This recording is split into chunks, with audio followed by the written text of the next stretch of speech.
बोलो बाके बिहारी लाल की जय। राधे राधे मित्रों, राधा कृष्ण के इस आने वाले एपिसोड में आप देखेंगे इसमें श्रीनिवास भार्गवी को दुखी देख करके कहने लगते हैं, भार्गवी मुझे ऐसा क्यों लग रहा है कि आप दुखी। भार्गवी भी कहने लगती है, आपसे किसने कहा कि मैं दुखी हूँ। श्रीनिवास कहने लगते हैं, अगर आपको मुझ पर विश्वास नहीं है ना तो जल में अपना प्रतिबिंब देख लीजिए, आपको विश्वास हो जाएगा। तभी भार्गवी भी अपना प्रतिबिंब जल में देखती है और सोचने लगती है, वेंकटेश को कैसे ज्ञात हुआ कि मैं दुखी हूँ।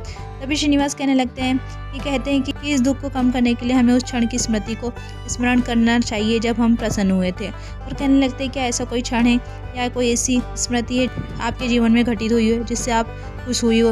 भार्गवी भी वेंकटेश की बात सुन करके उसे भार्गवी और श्रीनिवास के साथ नृत्य याद आने लगता है। तभी भार्गवी कहती है कि एक कार्य था जो मुझे करना अत्यंत प्रिय था, जो मुझे किसी ने सिखाया था।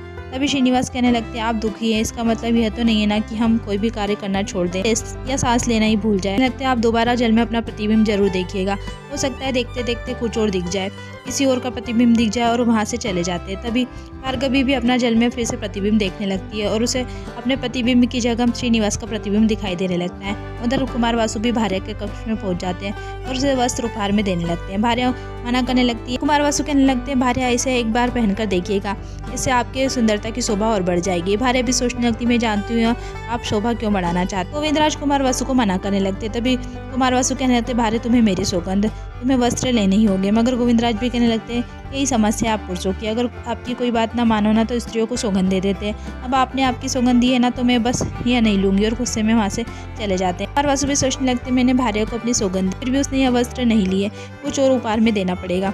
उधर पद्मावती अपनी सखियों से कहने लगती कि वेंकटेश को देख कर तो ऐसा लगता है कि जैसे वो कुछ जाना पहचाना सा, वो ऐसा लगता है जैसे मैंने उसे पहले भी कहीं देखा हो, वह कोई व्यापारी नहीं जैसे कोई और हो। उधर कुमार वासु के भी सेवक आकर के कुमार वासु को बताने लगते कि आपने कहा था ना कि भार्गवी के वस्त्र किसने चुराया, उसका पता लगाने के लिए। उसका पता तो नहीं लग पाया, लेकिन उसके बारे में कुछ बातें ज्ञात हुई, किंतु सारी ही बातें अलग अलग है और कुमार वासु को बताने लगते हैं। तभी कुमार वासु सेवक की बातें सुनकर के कहने लगते हैं, सभी की बातें मेल तो नहीं खाती, तो इन बातों से ऐसा लगता है जैसे वेंकटेश वहीं आसपास था, लेकिन वेंकटेश ऐसा क्यों करेगा, यह तो मेरा भ्रम भी हो सकता है। नहीं, ऐसा नहीं हो सकता।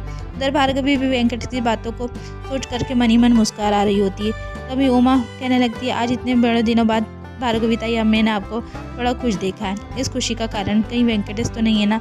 अगर भार्गवी उसे टाल देती है। उधर गोविंदराज में राजकुमारी पद्मावती को आई के घर जाते हुए देखते हैं और सोचते कि यह बात तो मुझे श्रीनिवास को बतानी होगी, और जाकर के श्रीनिवास को बताने लगते हैं कि तुम यहाँ पर माखन खाते रहो और वहाँ पर राजकुमारी पद्मावती आई के घर पहुँच गई है, जब कुछ कलश हो जाएगा ना तब तुम यहाँ बैठे बैठे माखन ही खाते रहना। यह सुन करके श्रीनिवास भी चौंक जाते हैं। एपिसोड यहीं खत्म होता है। आगे की अपडेट के लिए हमारे चैनल को लाइक और सब्सक्राइब करना ना भूले। धन्यवाद।